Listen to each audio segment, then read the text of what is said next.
Should I tell you a little bit about Satan? That in the court of heaven, Satan is the district attorney. He is not, as Christians imagine, the enemy of heaven and the enemy of mankind. He's merely the person who sees the bad side of things and carries out the dirty work. Something that I find repulsive about especially monotheistic messianic religion. With a large part of itself, it quite clearly wants us all to die. A new consciousness is developing which sees the earth as a single organism and recognizes that an organism at war with itself is doomed. Welcome to Deferred Gnosis podcast. I am Shea, Bilé. And I am Matt Johnson. And it is a sincere pleasure to be here once again. We have a great show planned. We have a couple of topics we want to tackle.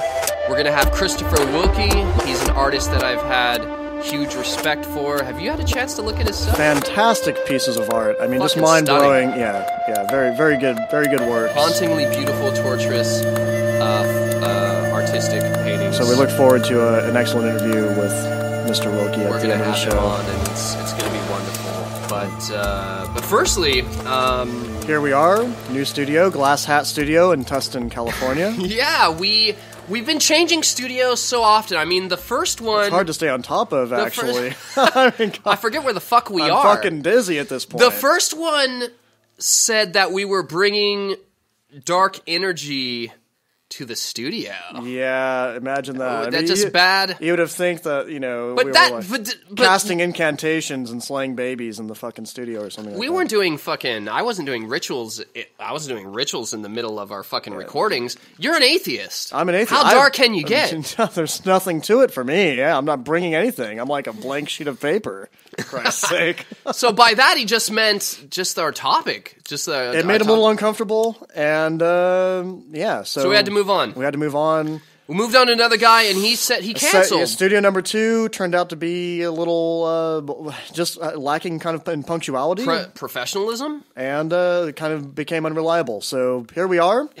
Third time's a charm. We've got David on the control. Yep, wonderful guy, doing a great job. Yeah. I think, Shea, this place has promise. I think... Well, we've got this wonderful red light shining on us right now. This is a great mood lighting. Yeah, I feel like it's sex light. I think going on. It's like a porn. This is like a porn filter. It feels homey. I think we finally found a home. Yeah, this feels good. Yep. This definitely feels good. And we're allowed to drink, which is... Well, that's excellent. In the last place, he told us we couldn't. We actually had to sneak whiskey into Pepsi bottles in order to drink inside the studio. I mean, Dude, it was like being 16 again. Yeah, it was like, oh, what am I, at the fucking theater? Oh, am I going to lose my virginity during this fucking podcast recording? That was a fucking joke. It's like the movie. And the guy running it was like... Well, I don't want to slam. I don't want to slam too hard, but Fair enough. Enough said. Here we are once again. Glass hat. David at the controls. Yeah. Good stuff.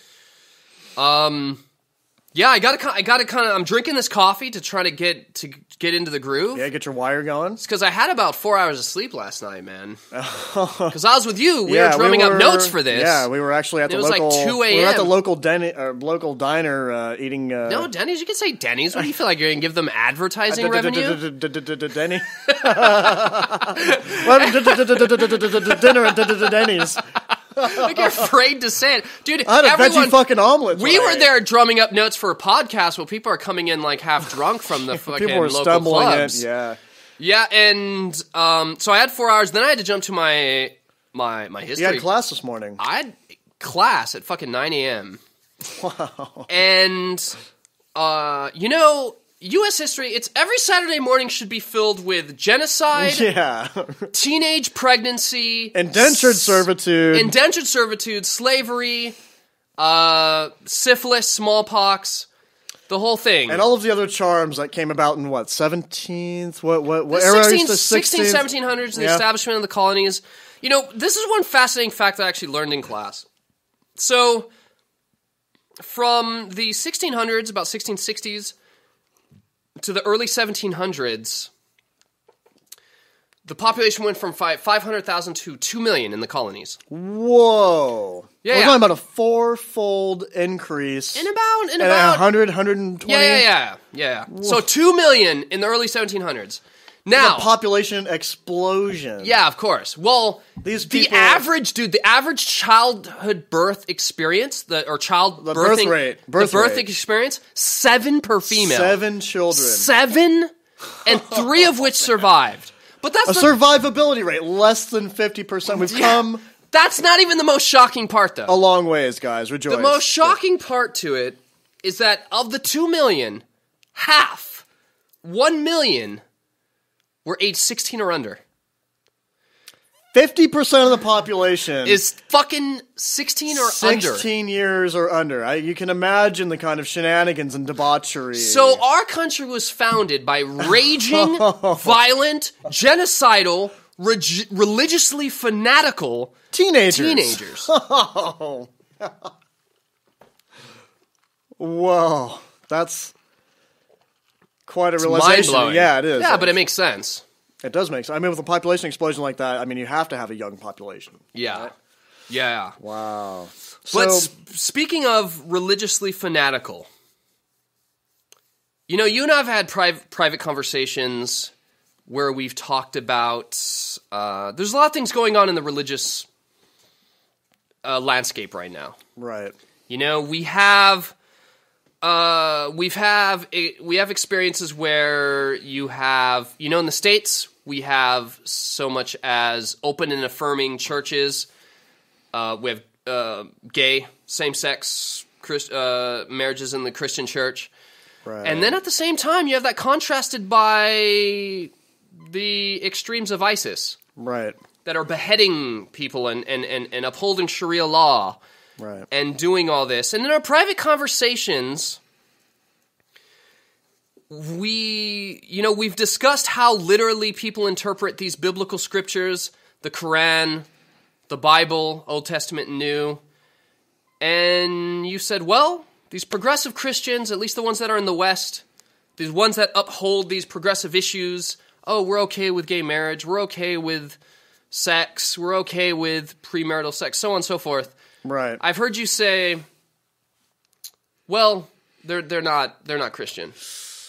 Yeah. Okay. So, I wanted to bring this to the podcast because I think this is an important discussion to have. Right. And I think it's very important to disambiguate what's... Absolutely. And it's an issue I feel fairly strongly about. You know, as an atheist, I would like religions and religious people to be honest and to be truthful and forthright about what it is they believe in. And one of the inconveniences that comes along with calling yourself a Christian, just to name one, just to pick an example, is that you are intimately tied to the teachings of God. You're intimately tied to the Holy Bible. If you're going to call yourself a Christian, identify as one, then your canon is the Holy Bible, which is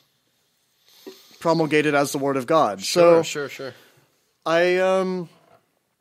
there's kind of two ways. There's two ways I think about this. There's kind of two avenues I go down. One, the first is, you know, with regard to the Reformation of Christianity.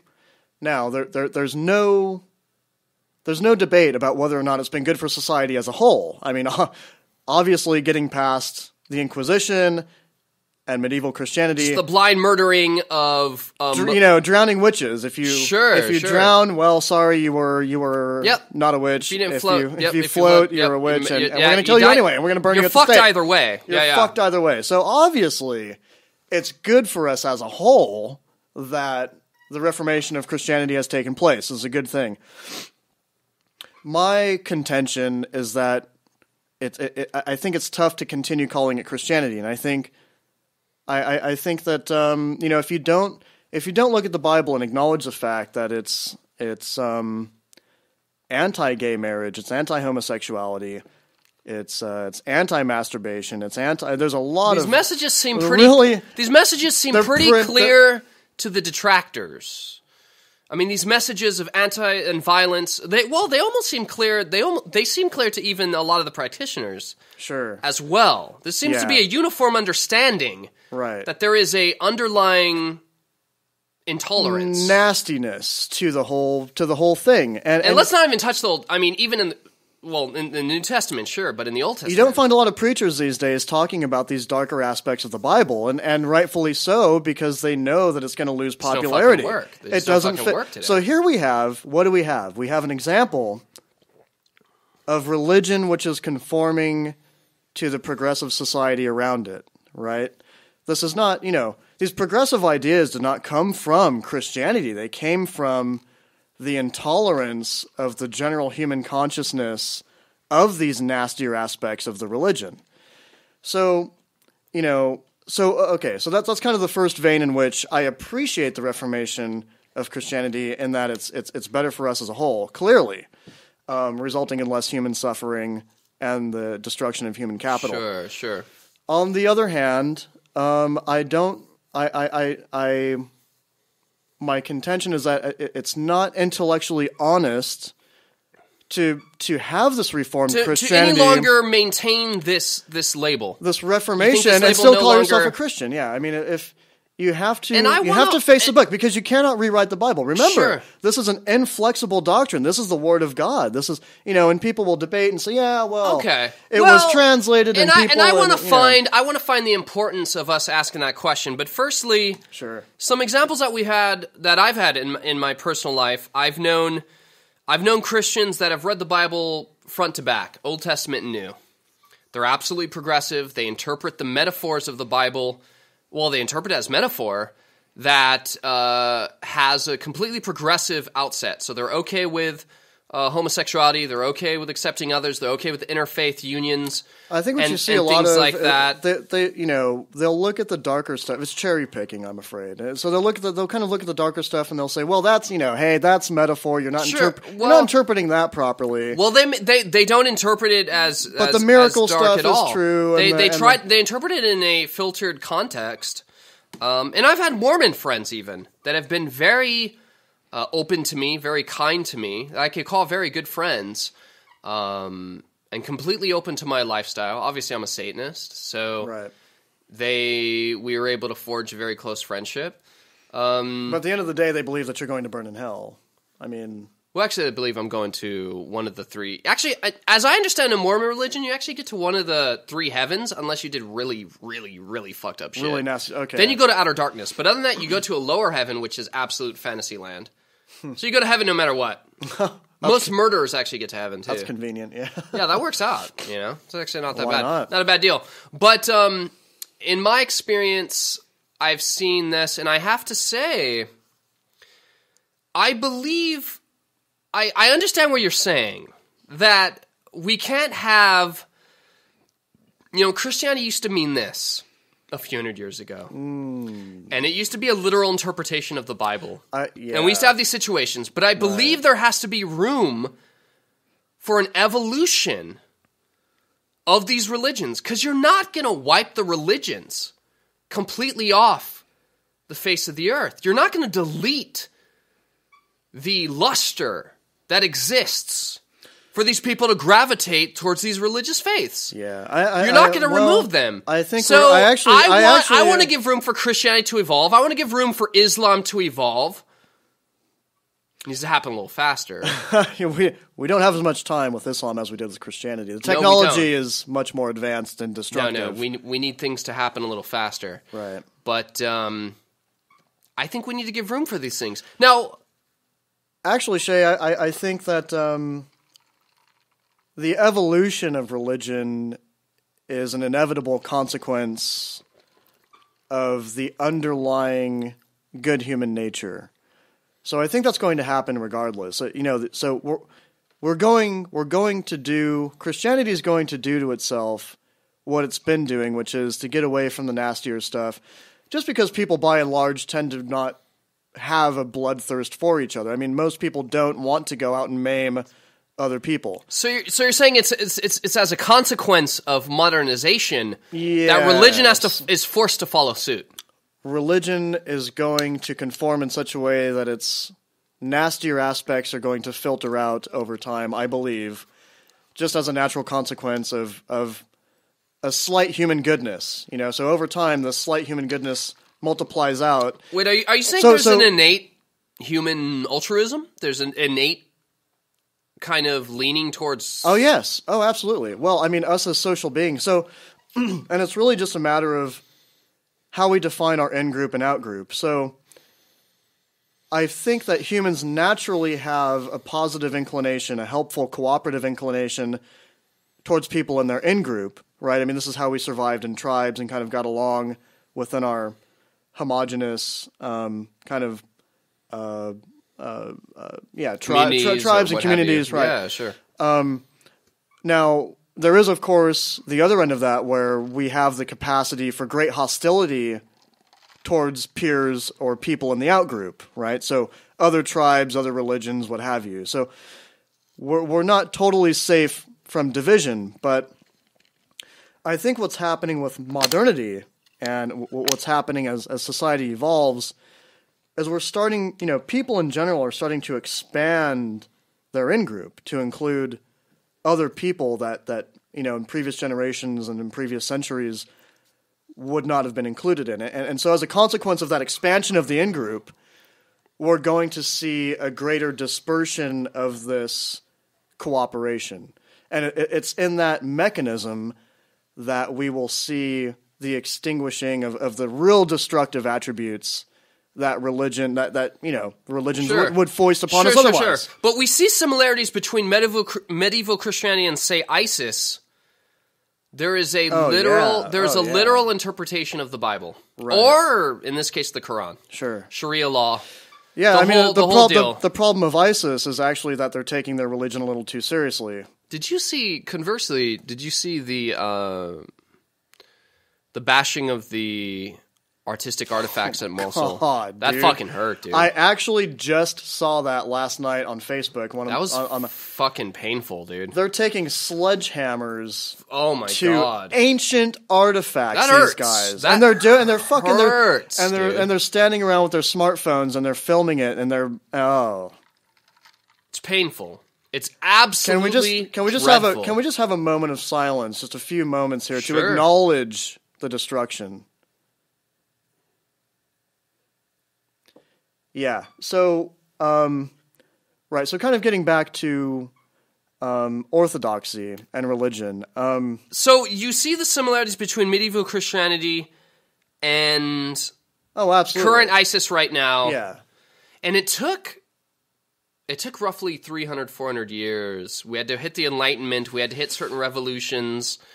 We had to hit certain currents in society. It for takes us a to while. evolve. These things, they have a lot of momentum and inertia. They take a long time. It takes a long time to steer the ship. But do you see this literal interpretation of the Bible commonly expressed in a violent form, in an aggressive, brutal form? Do you consider this the caliphate? I mean, do you consider this, as a secular atheist, do you consider this the end-all, be-all of what religion represents? Of what Christianity and Islam represents? Right. I think that, the burning of witches and that sort of thing, of course, the Bible doesn't specifically say thou shalt burn witches, right? But so that violence was kind of an Actually, it was an extrapolation. there's a reference to witches and poison, and there's actually a reference to witches in the New Testament, I believe. Okay. Yeah. Right. Thou shalt not suffer a witch to live. There's something. I don't know. It's been a very long time since I've seen this package, but this passage. Yeah, sure, But- sure. But I think the violence that we saw in the medieval Christianity wasn't, it was an extrapolation of a literal interpretation of the faith. It's that kind of strict interpretation that I feel is required. There's this one source of what it means to be Christian. There's this one source for Christianity. You just admitted that this is a potentially false interpretation of the Bible. You said extrapolation. You said Right. extreme extrapolation, which means this is potentially... Maybe an exaggerated interpretation of of the text, which resulted in, you know, the extreme violence. But nevertheless, it came from this book. Well, surely the keeping of slaves, the subjugation of women. This is not an exaggeration. No, right. This is a clear. This is a clear interpretation of the text. The specific violence was maybe taken a bit too far, but yeah, even still, even without that extreme extrapolation, there's a lot of nasty stuff that in modern society is simply inapplicable. And given that we're dealing with the Word of God here, we don't have the convenience of just saying, oh, well, we're going to cherry pick this and kind of leave the nasty stuff out and focus on the love of Jesus. Jesus, by the way, who said that there's nothing in the Old Testament that I'm here to denigrate or replace or say that does not still apply. So the Old Testament's a shitstorm. Yeah, I mean, certainly what you'll find in Deuteronomy and Corinthians is really dark, nasty stuff. In Genesis, the clear anti-feminine message. Yeah, absolutely. Yeah, is fucking. I mean, the metaphor, the poem. Well, I'm almost giving it. I'm almost giving it room for grace when I call it a poem. Yeah. But anyway, so if, the Christian is kind of in this unfortunate position of being between a rock and a hard place, which is the harsh and nastiness of the text that defines his or her religion versus what is applicable and tasteful and of color, in today's modern society. And I would say that they're totally incompatible. So, but what's happening is you have people reforming, calling themselves Christians, cherry picking from the book the things that they like, leaving out the stuff that no longer applies, that if you enforced, you would go straight to prison for, leaving that stuff out. But so my contention is that this is you cannot validly reform the religion. It's written. It's hard coded in the text of the Bible. So what's happening is you actually have non-Christians, people calling themselves Christians who are actually non-Christians because they're deviating from the Word of God, but they somehow are still identifying with the term. I understand where you're coming from, but Matt, you're an atheist. Yes. What purpose do you have to kind of say that or establish that these aren't Christian, these aren't Muslim? Why am I because they're not bother? These moderates. Why am I interested? Why am I meddling myself? What value does it have? Why am I meddling in the concerns of Christians and these are religious Muslims? folk, right? You're trying to say they're not following their path. Right. I mean, what's your purpose in that? And what's the value in it? Yeah, great question, actually. I see a lot of value in it. Because I feel like if we get people to honestly face the tenets of their faith, then we can get them to... We need to break, ultimately, my utopia, I would like to see kind of a broad abolition of religion, and not any kind of abolishment that's enforced by the state, or not any kind of laws or you just or want police state you want running everyone around to unanimously decide for themselves, kind of as individuals, to look at what that this the isn't actual working tenets anymore. of their beliefs are. That this isn't working anymore. And to in an intellectually honest way, face the actual doctrine and see that it clearly does not apply and it clearly does not make sense. And so, if I can kind of plant that seed and ignite that flame in an individual, then that's going to be the tool that ends up kind of helping the world, saving the planet. Sure. And I can completely sympathize with that. Because we've seen historically and we see contemporarily in the present day the kind of damage that actual religious fervor does, that actual belief and steadfast faith in your religion does. Sure. It's just going to be hard to sell that a secular atheist is able to tell a person of religion how steadfast they are applying themselves to the religious tenets. It's all written for me. It's in the book.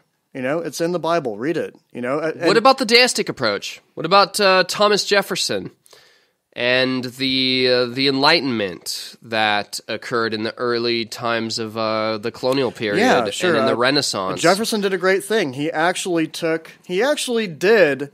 was, of course, very much ahead of his time, naturally, right? Well, maybe we're just behind. Sure, that's an interesting way of saying. Yeah, of course, yeah. Well, we're behind him for sure, because what he did is actually wrote the Jefferson Bible, and he basically put into words an alternative. He wrote down an alternative version of the Bible that Christians in this day and age are basically living by, which is, kind of get rid of the supernatural stuff and get rid of the nasty stuff. A deistic approach to the whole thing. Yeah. I mean, Jefferson strictly was a deist. Of course, I'm not perfectly in favor of deism myself, because there's still an element of supernaturalism. I almost feel like deism, at least a few hundred years ago, was used as a mask for atheism. It's a graduation. It's a small step. It's a baby step to get people to take. Because you still had to, in that time, admit a certain amount of fervor towards the religious if you wanted to be taken seriously. Viewpoint. Otherwise, you would simply you'd be if you completely denied. At worst, you'd be excommunicated from your society. At best, At best, at worst, you'd be stoned to death or burned or something. Sure. Imprisoned for the rest of your life or something like that, or quartered with horses or something. Something really nasty. But so deism was a nice progression. He may have taken it further if the societal constraints weren't what they were at the time. Well, they wanted to in the beginning. I mean, they wanted to separate church and state. In fact, they did. There was a powerful. People will argue that point today. There was a powerful drive to release the American colonies of the religious domination that existed prior. That was kind of the whole point of leaving Britain in the first place. To escape the religious persecution of the Catholic Church. Yeah. That's why, that's what they tell us. That's why the fucking Puritans came here. But, so, you want, if I get you right, because I'm interested in your view, simply because I find it fascinating that an atheist... so wrapped up, so enthralled. So wrapped up, so enthralled in... Sure. How... religionists would identify. Mm-hmm. I guess if you had it your way, would they stop identifying with this religious faith, or would they become more progressive? Because in my idea, you're not going to strip them of their religion. They're going to adapt at best. There's going to be a shift of perception. You're going to have people who are worshiping Christ or Buddha. You know what's funny? Or Muhammad. Yeah. And they're going to be moderate. And they're going to be more accepting and tolerant. But I don't think you're going to remove them of their labels. They're not going to embrace an atheist umbrella. They're not going to say, you know what, non-faith is just as inspiring as faith. It's not, I just don't think that's unbelief is just as just as fulfilling. Of course not. Compulsive or driving, satisfying as faith or belief. You're not going. It's not going to occur. Of course not. So what is your ideal? And the whole point of asking this question, the whole point of challenging. Yeah. Where. So firstly, when religion is dissolved from an individual and atheism takes its place, atheism does, in a lot of ways, fail to fulfill the void that's left in the religion's place. You don't get this rosy picture of the afterlife, and you don't get this consoling image of a father figure above looking out for your best interest. Sure. That's an inevitable consequence of losing one's faith. There's nothing exclusive about religion that grants us ethics. We're going to have ethics. It kind of gets back to my point. We're going to have a decent set of ethics in spite of religion, in spite of what religion would have us do. If given enough time to reform, we're going to dilute those negative aspects of what religion would dogmatically appreciate, us enforcing some really nasty codes of law, Sharia law, burning witches, stoning people to death, etc. So, sorry, what was the other? What is my interest? What is kind of why am I so interested? Why am I so enthralled? Yeah, in absolutely. In the discussion of religionists. Well, again, I feel like there's two reasons I'm really interested. First is almost merely academic, right? Which is, it's just kind of frustrating to have people call themselves something that they actually aren't adhering to. So the first vein is just mere frustration, kind of an academic incongruency to say, yes, this is my holy book, I am a Christian, you could tear 75% of the pages out of this thing, and you can't do that and still give yourself the name. You can't cherry pick. It has nasty stuff in it. It's the Word of God, and you don't get to tell God. You don't get to tell God which rules are which things. I think that's one of the more beautiful and graceful and redeeming aspects of our human nature and our society. I totally agree. Is that we're able to reconcile the disgusting, brutal, violent, again, we're going divisive to come aspects up, of these biblical scriptures. Yes, regardless. And I feel like we need to allow people to do that. You're not going to delete religions, man. No. You're not going to fucking remove these from the equation. You actually kind of regurgitated my point that I made earlier, which is we're going to arrive at a decent set of ethics despite our religion if given enough time anyway.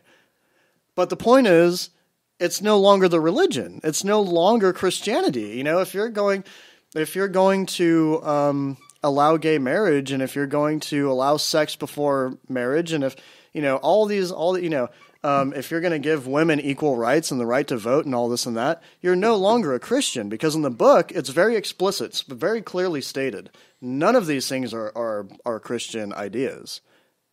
None of this equality is Christianic in any sense.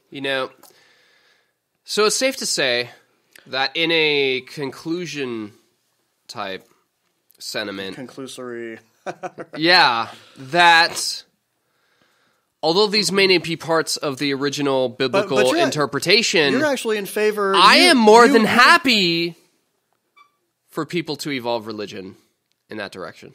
I am more than happy for them to deny the literal tenets of their biblical scriptures. Right. Well, I have kind of an interesting question for you then. I mean, how much of this book can we change and still call ourselves Christian then? You know what? How much of it can we? If they're going to abandon everything in the fucking book, when and who is going to rewrite the damn thing? I mean, and are they going to say that it was the Word of God? If it's not rewritten, and if we have a group of people that completely change and select and cherry pick, if the Bible's not rewritten, I would be happy to have a group of progressive individuals, or at least accepting or tolerant individuals, who hold no bearing to the literal interpretation of the Bible, who are absolutely deistic or absolutely or Gnostic in the sense that they interpret the Bible metaphorically. I'm absolutely happy with that. I'm actually happy with that too. But you've said a couple of times that you're never going to divorce the planet. You're never going to divorce people from religion. You're never going to completely get rid of it. Well, I don't think so. I would say, Shea, to you that we're seeing the very beginnings of that happening now. It's a problem that's going to fix itself given enough time. People are already calling themselves Christians without being anything like a Christian. And sometimes not even believing in God. Yeah, this is that's an I mean, maybe some point the majority of them will get to that level. But I would say we're seeing we're seeing the seedlings of religion vacating itself. Religion, people taking the namesake, but not taking any of the core values seriously, and it's going to kind of erode from the inside out, and that is going to be the process by which if given enough time, religion will be eradicated from the planet, and we'll be better for it.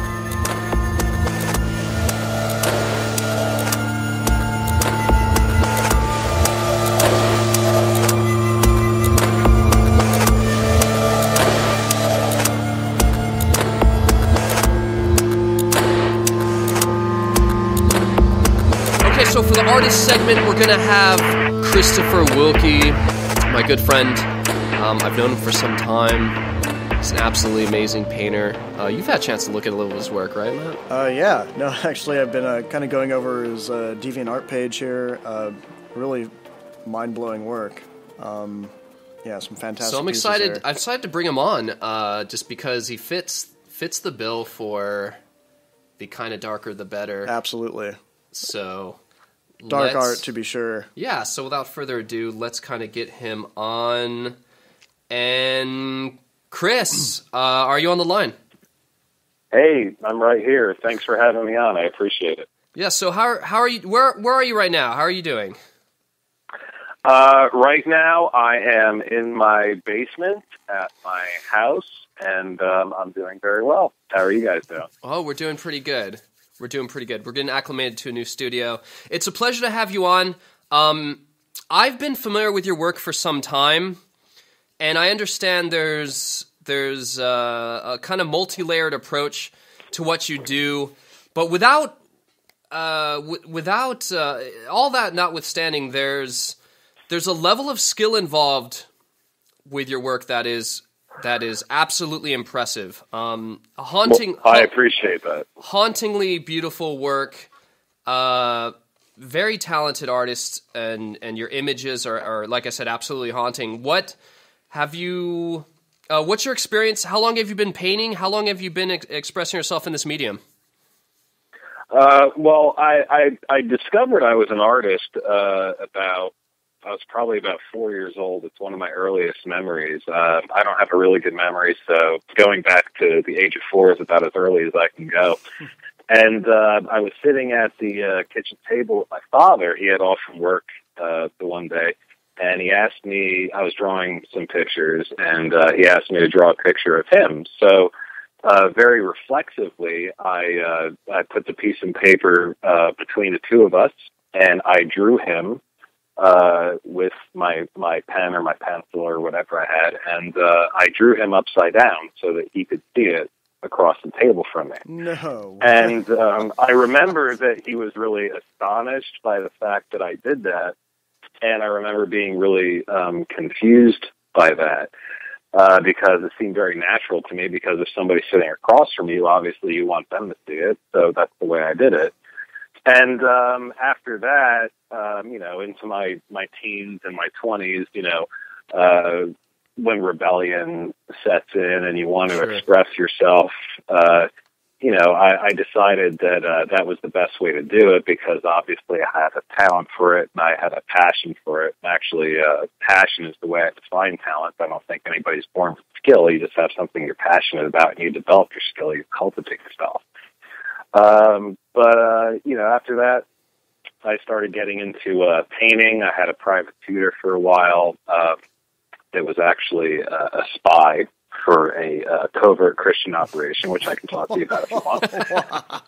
That sounds fascinating. Yeah. No, that's pretty interesting. I get to that if you want. Bring it up later. So, go ahead. Yeah. So in your work, there's almost like a surreal, torturous kind of extrapolation that I draw from it, looking at the continuity of your work, looking from your older pieces to your most recent series.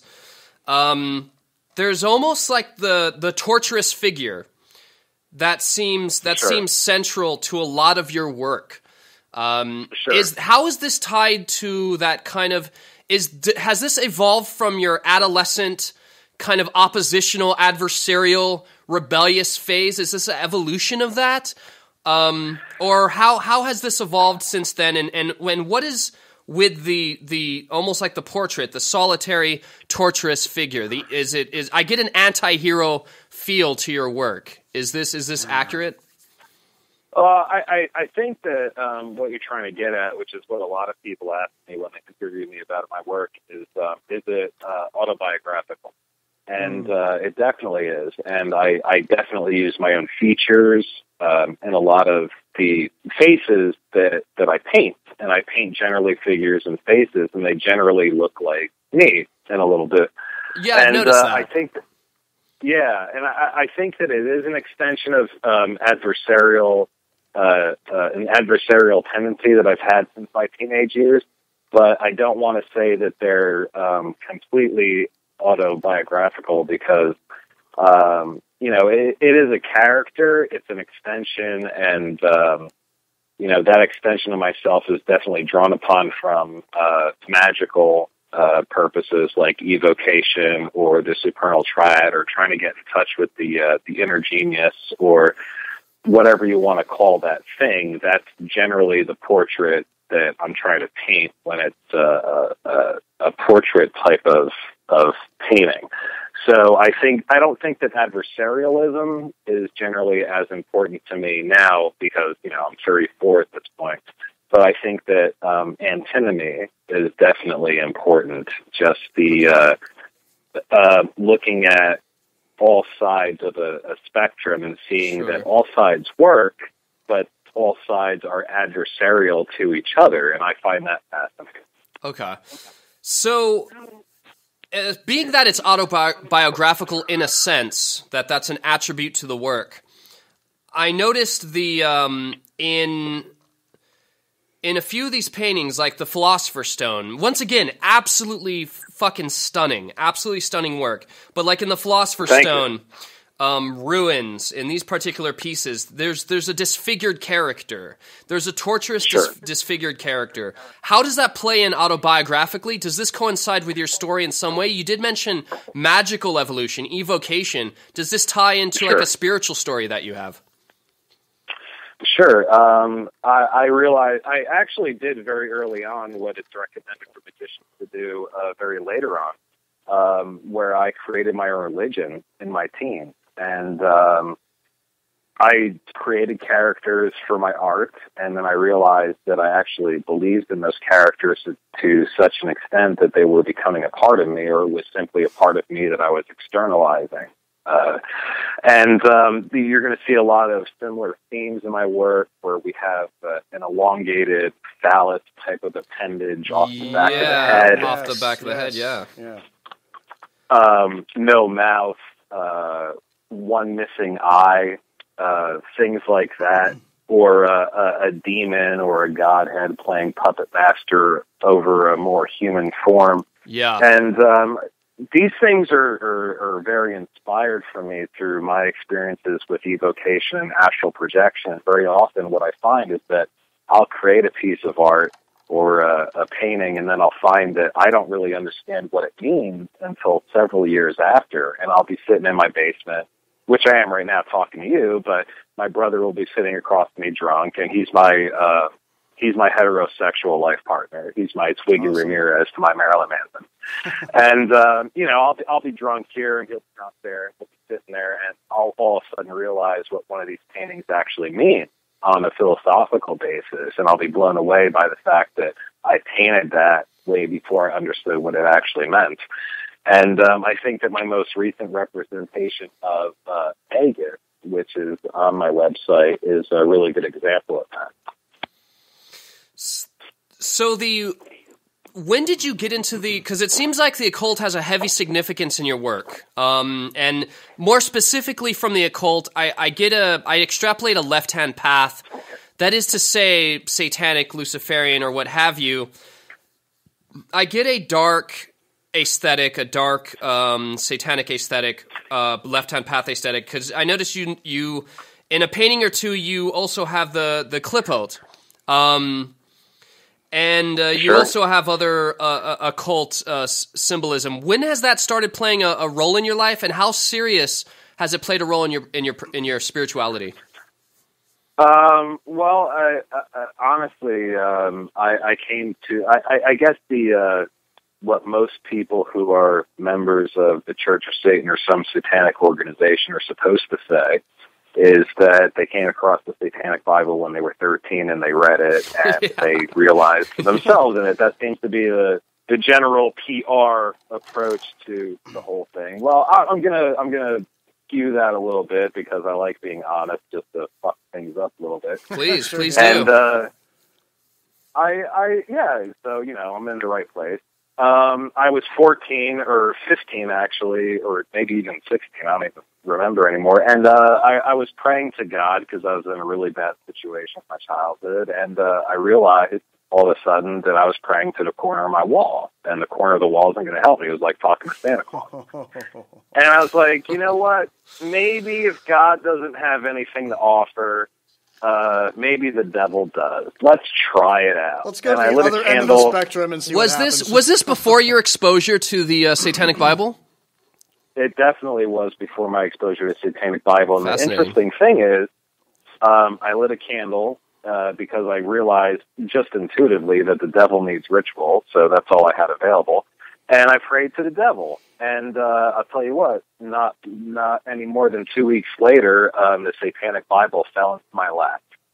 I read it, and I realized myself in it, and that's all there was to that. And since then, I realized the importance of what we were talking about the other night, pantheism, that these things are created as much as they are creators, just like we are created as much as we are creators. That actually ties into a conversation we had earlier in the show. Right. Yeah. Good. Yeah. I mean, there's a give and take between all the things that we can't see that we try to communicate with, and all the things that can't see us to try to communicate with us. And I've come to an understanding recently that it's improper, I think, for a person to say that anything that we can't define or measure by a scientific method or by a logical method, a left hemisphere of the brain method, doesn't exist. I think that really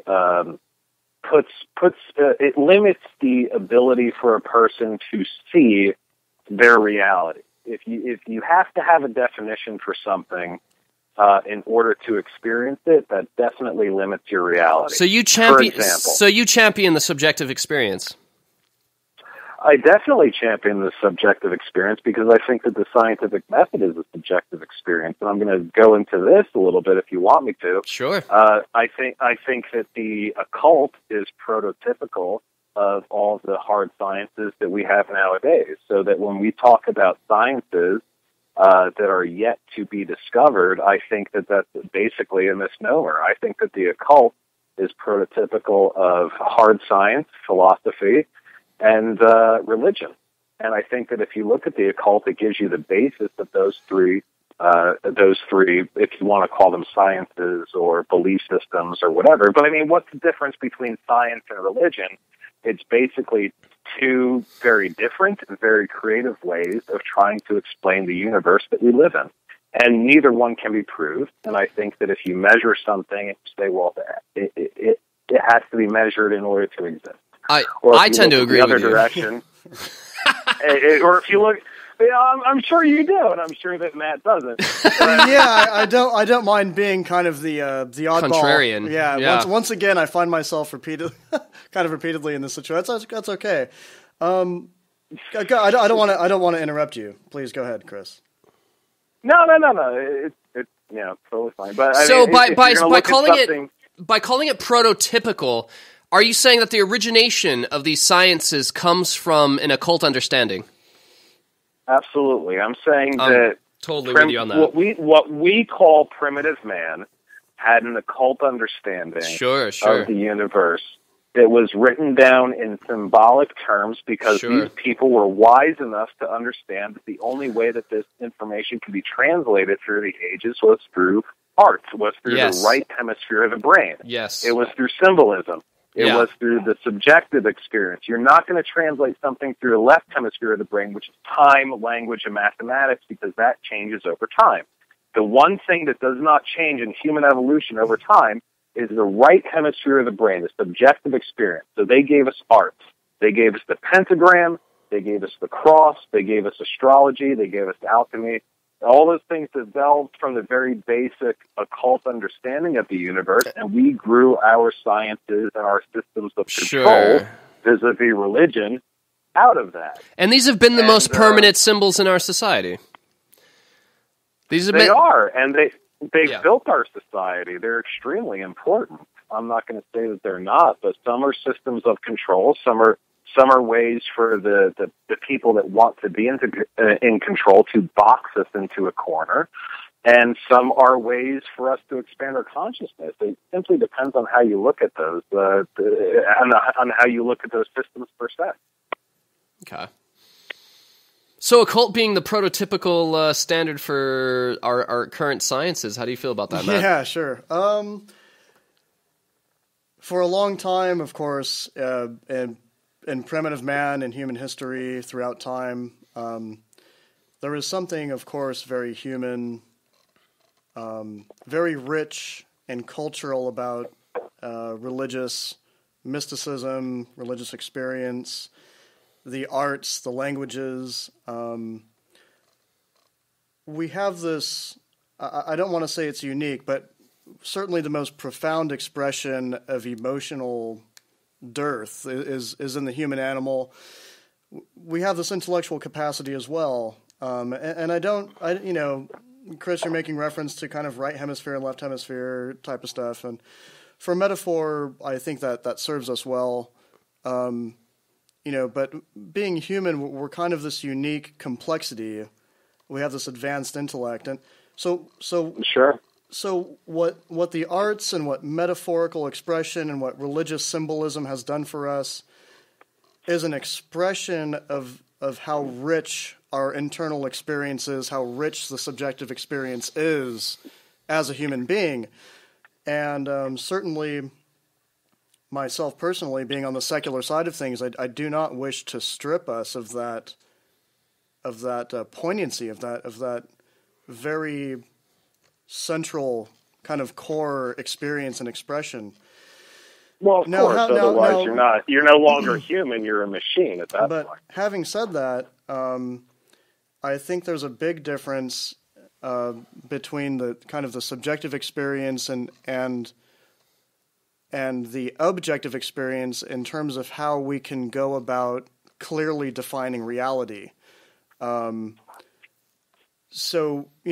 Tools like mathematics. Mathematics is kind of the language of the universe. It's how things actually work. It's the actual relationships, gravitational relationships, biological, chemical, electrical. It wasn't until kind of Nikola Tesla started experimenting in the ways that he did that we really had this technological boom.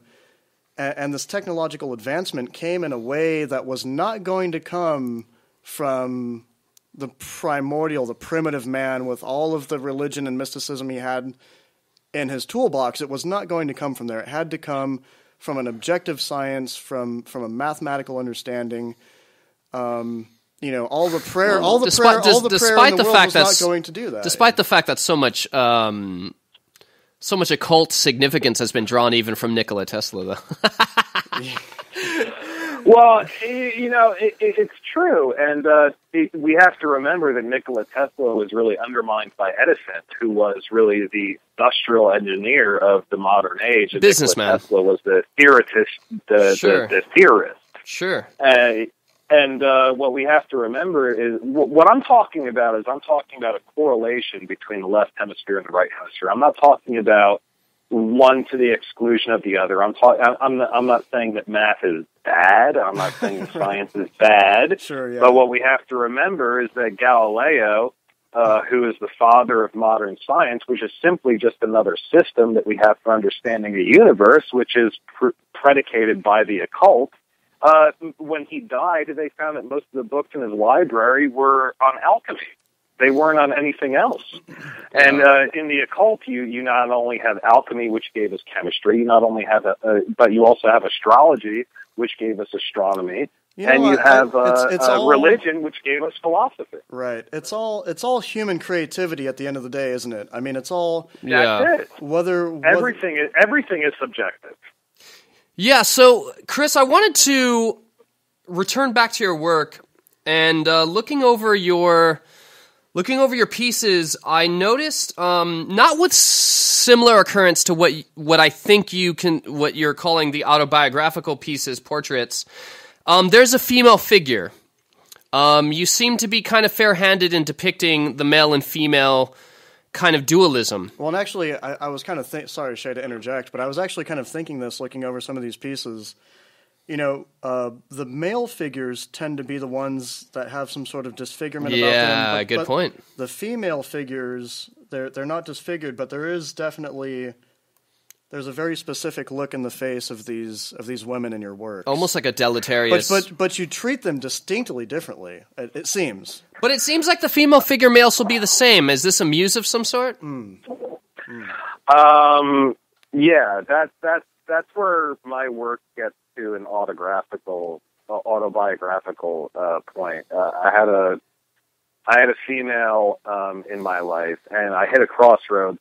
I'm very into Joseph Campbell and his theory of the monomyth. And if your listeners want to look him up or read some of his books, specifically The Hero with 1,000 Faces, I think it's definitely worth your time if Sure. you're capable of reading, which I don't think a lot of people are nowadays, but hopefully We definitely are. I hope so. I know hope to you be. guys are. I each day that goes by, I lose a little more faith in humanity. So I'm throwing that out there. But We're a little I did misanthropic have, ourselves, yeah. Sure. I did have a woman in my life that if anybody's familiar with Robert Anton Wilson, he talks about a point. He pulls the cosmic Yeah. trigger. Pulling the cosmic trigger.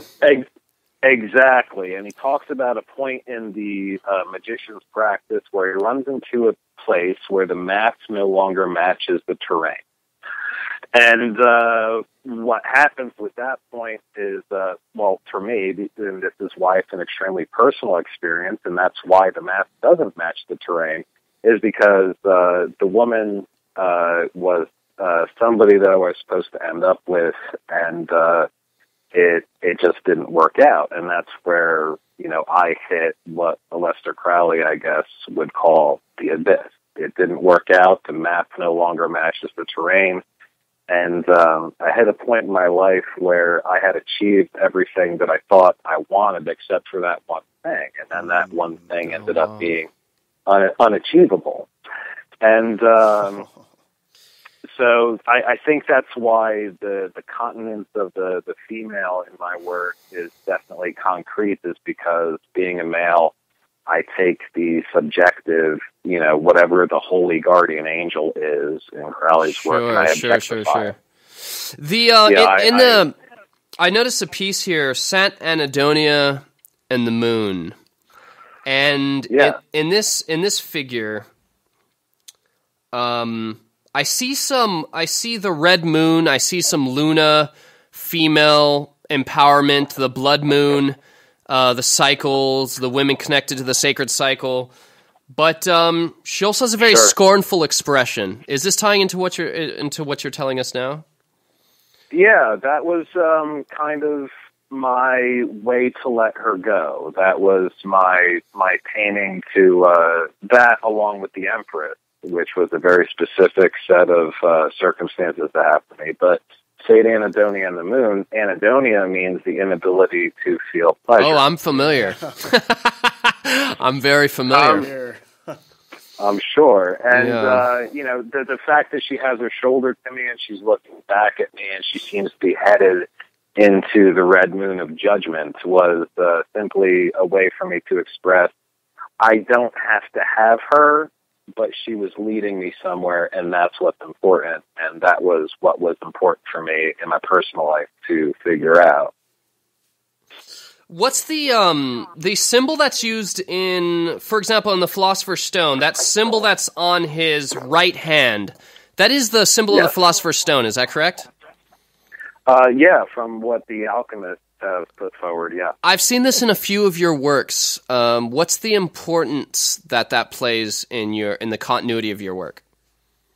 Well, it's interesting. I don't really understand it completely yet to a mathematical point where I can describe it in language, but I think that the relationship between the triangle, the circle, and the square have a really important, something important to tell us philosophically about ourselves or our condition or how to progress.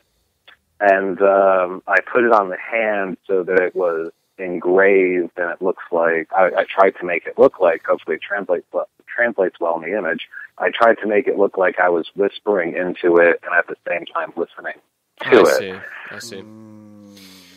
So, yeah, go ahead.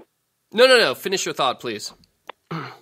So that's where I was coming from with that particular painting, and I have some other occult symbols and a few other paintings, but the only other thing I wanted to say was generally I don't incorporate occult symbols into my painting as they're generally known, because I try to work on what I was talking about before, the right hemisphere of the brain, because that's where I'm most comfortable. Sure. And I think that occult symbols are a translation from the right side of the brain to the left side of the brain. Okay. To try to translate information. And when I go to the source, it comes in to me from an intuitive sense. So I try, like my painting, the Magus, my most recent representation of the Magus, I didn't want to look at tarot cards or look at astrology or the occult. I wanted to make a painting that was visceral, that was animalistic, that described the emotional impetus of that ascension. Okay. What does a person feel when they no longer have their own ego in place and their ego is replaced by what their Godhead, what feels like at that point of ascension, it feels like an alien being inhabiting your body. And I wanted to describe the visceral sensation that goes along with that rather than simply communicate myself through obtuse occult symbolism. So if there is one, this may be a difficult question to ask such an artist that's taken on such a variety of forms of expression and ideas, but if there is a single cause that you want to champion, or if there is a single direction, or if there's an overlying message to the dialogue of your work, what would that be? All right. Be true to thyself, but follow me, but don't believe in anything I say. Fantastic. Perfectly said. What's the absolute, once again, Christopher Wilke, one of the absolute stunning, absolutely talented, shockingly beautiful, torturous expressions from a master of his craft. His craft. Definitely. What is the best place for people to find your work, to participate in your art, and maybe to purchase? Absolutely. Purchase. There's people that should be dying to have some of these in their home, some of these prints. What's the best place to direct these people to find your work? Well, the first place to find my work is on an album cover that's currently coming up. And it's by an artist or a band. I don't even know. It's Shea, Bilé. I'm not really sure. Oh, yeah, of course. I do have an album that I'll be releasing in the next few months, and I did have the esteemed pleasure of Christopher painting the album cover, and I'm very, very excited and humbled to have that opportunity. Thank you so much, Chris. Well, but that is not the best place. Right. I'm honored. I was very excited and humbled to be included in the project, but I want people to look out for that. So that's Thank first you so and much. foremost. Thank you so much. And after that, if you want to keep up on what I'm doing, go to ChristopherWilke.net, not .com, because that's some fruity loot player that I'm not familiar with.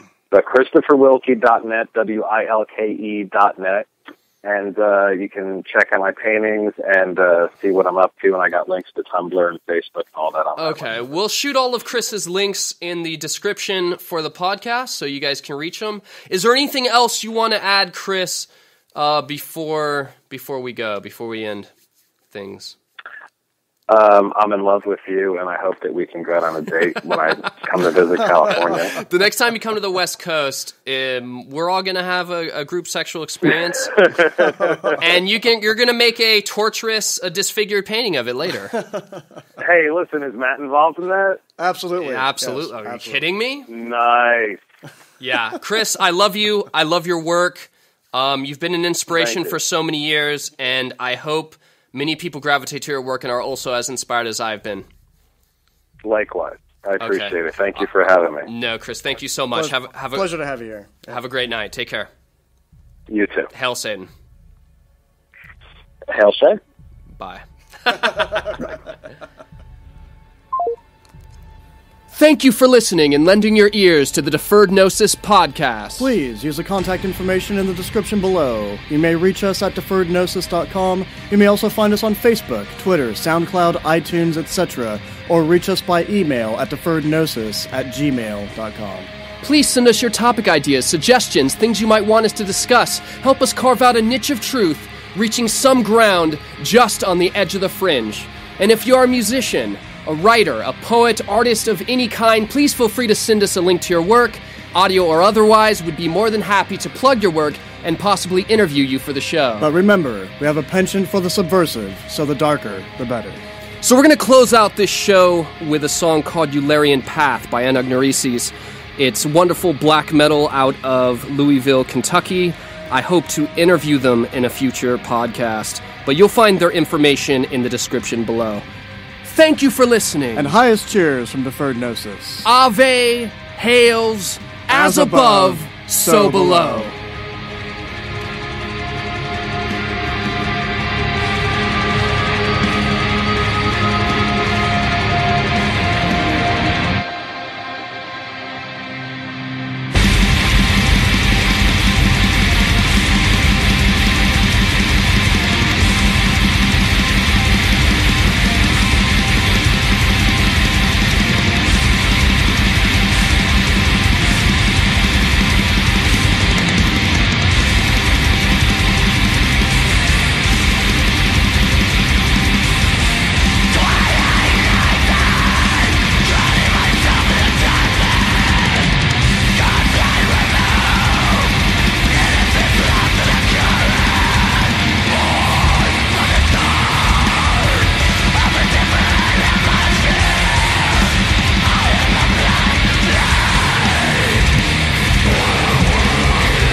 infanticide, genocide, filicide, pestilential, megalomaniacal,